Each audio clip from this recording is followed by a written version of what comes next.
Hey there everyone, today I'm going to be doing an event guide for the Frozen Wastes. Uh, we're back to ice enemies, which I'm very happy about. I'm enjoying them lots. They've changed them a little bit from last year.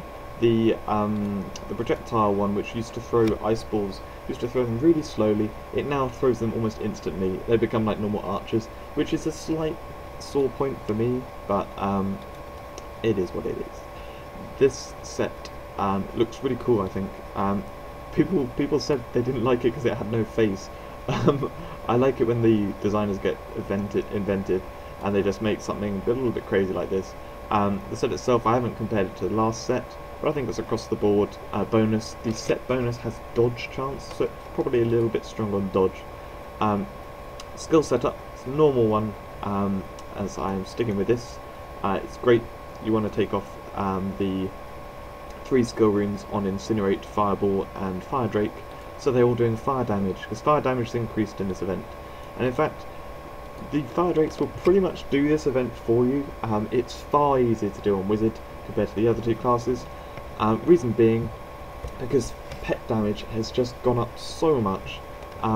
It does so much more than your normal attack. On my actual character, Fire Drakes are hitting for 600,000. My actual character hits for about 120,000, so it's about 5 times as much. On this, I will be hitting about 50,000, and the Fire Drakes are hitting 400 something. So yeah, they do a lot of damage, and they will do for anyone really, anyone playing this. So you start off by doing Fire Drake here. I like to incinerate this particular enemy down here because he is the projectile guy. You saw there I use a Storm Gate on them.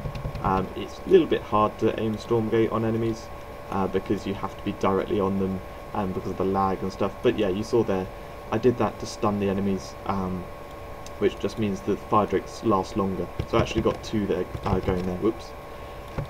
I meant to use a Fire Drake here. I don't know why that boss is running out. You can pull the boss enemy back to here. It makes it a little bit easier because it gives you more space to run around in. You can see my mana's just a bit low, so I'm just going to go off basic attacks for a bit. But basically you Fire Drake and Incinerate, and you take him down this way. He's got that one powerful attack, that, I don't know what to call it really, Ice Spike Skull on the ground. Basically, make sure you're not standing right behind where the Drake is, because then it will hit you. So yeah, I'm just going to use a potion to get mana back. But yeah, just make sure you're slightly to the side where the Drake is, and actually that's what you want to do against the boss, which we're just about to face. This boss, the way I like to do it is I'll have Fire Drakes attacking the boss, and then basically I'll take out all the other level enemies with Incinerate. It doesn't work quite so effectively using this character because I have got lower damage, but basically that's what I do. I let the Drakes kill the boss. So I start by putting a Drake down there, give the boss a few hits, and then as soon as this enemy appears, I use Incinerate on it. But I didn't change target stupidly, and then got hit by the ice spikes. But anyway, you get the idea. Basically, now I'm going to circle around, and I'm going to put down Drakes. I am going to have to use potions a little bit, because I haven't got any way to heal otherwise. But yeah, if you don't take out the enemies, then your Drakes go down quite fast, so that's why I like to do it. However, if you do have a lot of damage and you just want to take down the boss quickly, you can just focus on the boss. Either way it works. I'm just doing it this way because I prefer to show it this way. On my main character I take down the enemies fast enough that I can really focus on the boss lots. You can see here I was standing slightly to the side. In fact, I put the Drake down slightly to the side again. It just means you don't get hit by those ice spikes.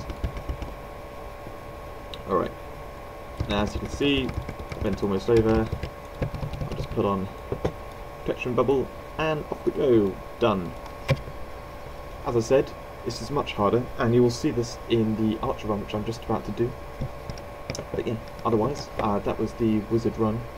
I will just see what item I got.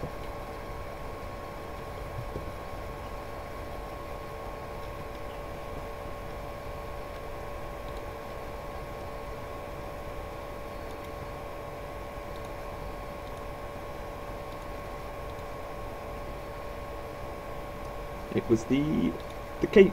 Awesome. I actually had a really bad luck, but I'll go into that later probably. Okay, see you in the archer run. So for an archer, first of all you want to make sure you take off the skill rune for the flame arrow, and otherwise these are the skills I like to use. Predominantly I'll be using Granite Spike and Sniper, have them on constantly. Granite Spike because it's got the additional knockback effect on every 5th hit. It works really well for taking down the bosses. I'm going to go straight in to not delay stuff, but yeah, we're going to be using that. The fear from Firestorm to keep the little enemies away, decoy, and then flame arrow I use for the beginning, and then switch it to Mark of Death. So I use six skills for doing this event. Oh, come on, load. Now this beginning bit, I'm going to put down a decoy, and then I'm going to wait with Firestorm until the decoy is just about to die, because that means the enemies will basically stay away from you, and then you can just spam flame arrow to try and take them down as fast as possible. It's really annoying with this little bit at the beginning, with the sort of spacing. Try to attack the enemies, it can get a little bit awkward. But yeah, we've got a couple of enemies on me. Oh well. Oh wow, an enemy in full health. Oh, you're going down. Alright. So this for this next little battle, I'm going to switch this flame arrow, sorry, to Mark of Death. That's because we've got a little mini boss to take down. So use Firestorm to make the enemies run away, the little enemies. Got to watch out for them using those ice spikes. It does do a lot of damage. You can see it's not an instant kill, but it certainly does a lot of damage. So you gotta. I like to keep my health topped up to full, just to make sure it's not going to kill me. And yeah, I like to bring it back into this kind of section before where the ice storms are, because you have a bit more room to run around in. It's going to make things easier.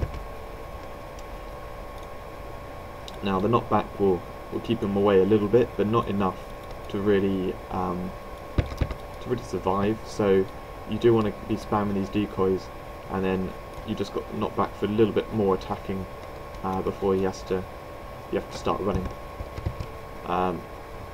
He often gets one little hit as he sort of passes you, and yeah, make sure you don't stand right behind the decoy, because he will be doing the ice spikes, which will do a lot of damage. Similarly to how you use fire drakes as a wizard. Alright, soon he will die.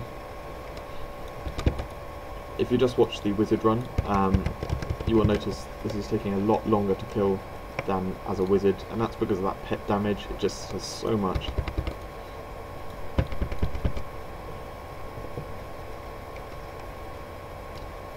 Sorry for the cut there. Unfortunately, I had a connection issue, so I got cut off halfway through the boss. So I'll start it all again.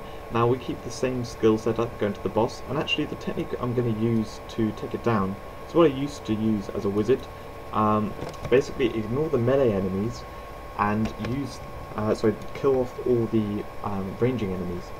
This is because the melee enemies will basically be killed or otherwise like shoot away by the firestorm, but the range enemies will attack you.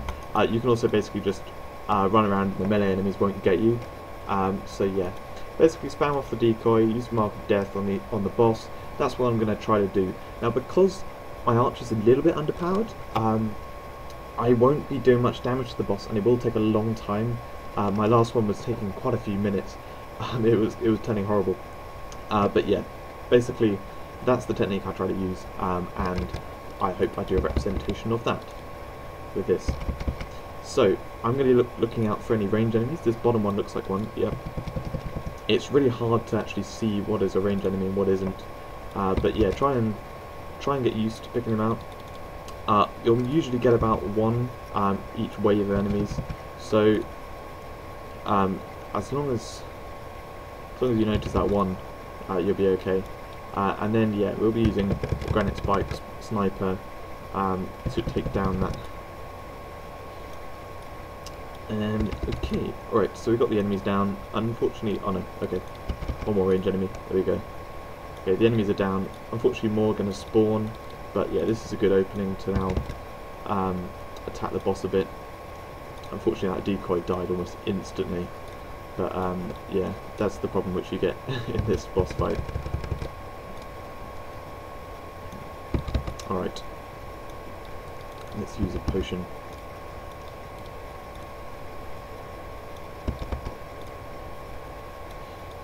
Now, that's a range enemy just there, I think. Yeah. Oh, we're getting so many range enemies. This is so unfair. Come on.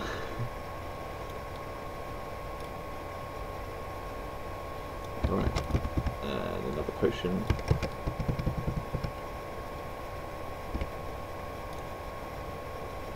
We can try and line up the boss with a range enemy. That would be very nice. Now I don't even have to worry about taking them down. Oh, no, there's 2 of them now. Okay, normally we don't get this many, but that's the general idea, is take them down. Is this one up here one? No, that's not one. You can tell by their shoulders, that's why I look at. They're more built up if it's a ranging enemy. Oh, it was one. Ah. Okay, well, I'm blind then.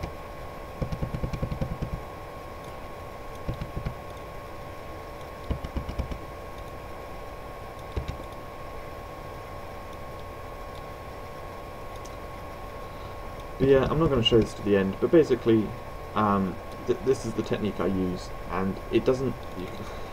I'm not doing a great representation right now, but it does work.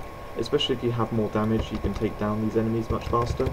I was struggling at the beginning a bit here, because I was getting too many range enemies appearing.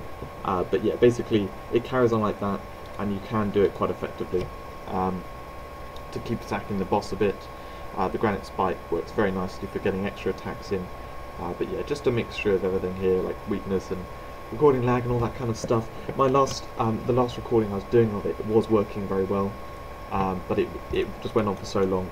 That's why I don't want to keep doing that one, just in case it does take sort of towards 10 minutes or whatever. I don't want to extend the video. So that'll be that for this one, and I will just, sorry, stick around for the night one.